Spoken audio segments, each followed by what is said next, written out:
Yun lang muna ako. Sabaw.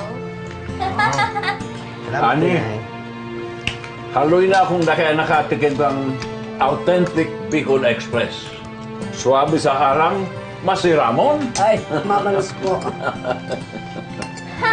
Magaling po talaga magluto si Lolay. Magaling talaga. Opo. Dapis po si Mama la.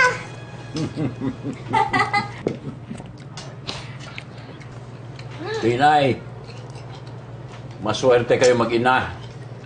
At alagang-alaga kayo ng lola ninyo. Opo. Diba? Ani, Berto, nasaan nga pala mga gulang na Tinay?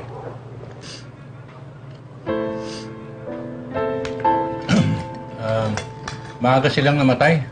Nung bata pa lang si Peter at si Bruce. Ay, pasensya na, naitanong ko pa. Okay lang ho yun. Matagal na naman po eh. Pero tama ho kayo. Napakaswerte namin. Kasi kahit minsan, hindi kami pinabayaan ni Lolo at ni Lola. Dahil nangako po ako sa anak ko at sa asawa niya na hindi namin sila pababayaan habang kami nabubuhay.